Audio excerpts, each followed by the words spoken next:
Okay, so this bed here was my first year with this bed. I'll post the link at the top here so you can see how I made it. But now what I'm going to do this year is try the Back to Eden gardening technique with these two beds here for my tomatoes next year. So basically, I learned about this technique about 4 or 5 years ago, living in Victoria. I saw the Back to Eden video garden with Paul in it and it really piqued my interest. I've tried a few beds here when I first got back, but didn't really know too much about it to really put it to full purpose and use. So basically what he states is, it's a no-till method. You're just using wood chips, planting your wood chips, and there's enough water moisture in the bottom. You don't need to water them at all during the summer. The top layer will dry out, but the bottom half will be perfectly nice. As wood chips break down, you get really nice, great soil, good pH, and things grow really well in them. So what he does, he puts cardboard down and wood chips on top, and then water it down so it starts breaking down the process. So from my perspective out here, with all the big grass and quack grass, that technique doesn't work as well. So what I'm doing is putting at least 3 or 4 layers of cardboard down, compost on top, and then I'll put my wood chips on top of the compost, and that helps to break down it quicker in my view, in my experience. And it's just a quicker way, I think, that helps get the wood chips a bit of a kickstart to break down. So this bed here, like I said, was my first year in this bed. I grew spinach in it in the fall, I had peas in it, and some kale. There's still a bit of remnants of the spinach left over, but the frost has killed it all.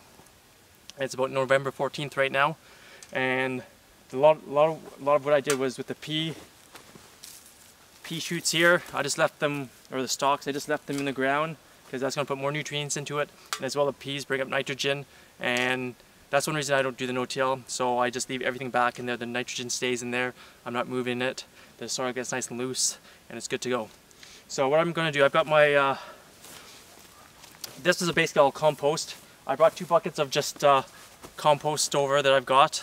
I've been sifting it, and the stuff that doesn't sift, I put it in a separate pile, so I've been using that for sort of a bottom layer for this garden here.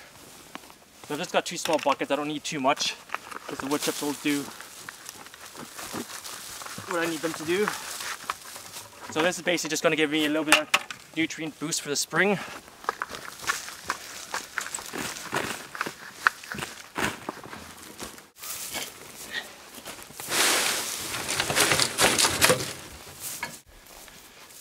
So what I'm going to do, I'm going to layer my wood chips about half a foot thick, because what's going to happen in time, they'll break down and settle, and then hopefully next year, about halfway through season or end of the season, I'll pile another few inches on top, just replenish it.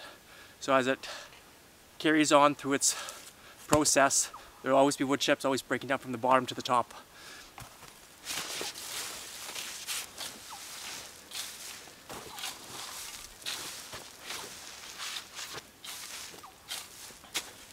And ideally you like to have your wood chips sit for a year before you put them in. As with fresh wood chips, you have a resin in it, and it doesn't help grow things as well as it probably should. So I'm using fresh wood chips, but I think with my compost that I've got down in the base layer, it shouldn't really affect it too much, but we'll find out next year when I do the tomatoes here. And as well, I lined my walkways this summer with wood chips because the grass around here is really thick and crazy as well. So just trying to keep everything at bay.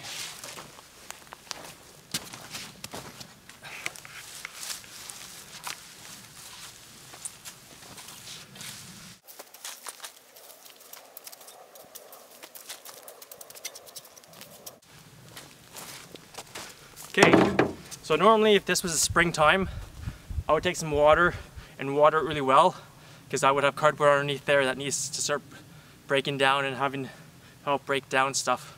But because it's the fall, it's probably going to rain again once or twice, it'll do it itself. So what I'm going to do, I'm going to show you the part that I started about halfway through the summer, and just show you what it looks like underneath it and see how awesome it's starting to go. I checked the other day and there's already worms and breaking down quickly right now. So this section here, the stuff on the right, I just put those wood chips down yesterday. The ones that here are lighter and drier, I put them down about halfway through the summertime. But what we'll do, it's probably a little frozen because it's been frosty here, what I'll do, I'll just take a post here quickly, just see if I can break it up. Well, I can already see a worm and I haven't even dug down. But you'll be able to see. There's a little worm right in here. Let's see if I can get this. Where'd you go? So he's right in there. So already this bed, I mean, it's been here for 3 months, 4 months, and it's already, okay, here we go, getting down to the soft part here. So wow, I've already another worm. So right in there, I can see like 4 or 5 worms already. So I think this bed is going to work really well next year. Once it starts breaking down, the worms are doing their job. Just going to cover them up. And so yeah, it's going to be a good year next year, I think, with this bed. Because that's already proven to me that 3-4 months, it's full of worms. They're doing their job, it's breaking down. It's going to give me great soil underneath next year. And it's damp under there still, where the top layer is dry. So everything that Paul has said in his Back to Eden videos so far, from my experience, is working out. So what I'm going to do here as well next summer is I've got the long post poles here, green ones, I've got some brown ones.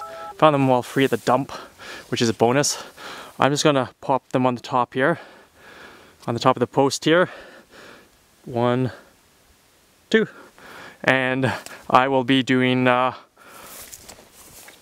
trellis system. So instead of having these ropes here that I have here that I use for my peas, I'm going to take those off and I'm going to attach them to the post and drop them down and trellis my tomatoes up to see if I can get them better production this year or next year. As the past few years I haven't been doing my tomatoes so well, so I'm hoping to have a better production with them next year and grow them easier and not have them rot out and get so much blight. This year was terrible for blight. So anyways, I hope you liked my little video on the Back to Eden garden, on how it's sort of prepared and made. Please share around, like my videos, give it a thumb up, subscribe, and happy gardening.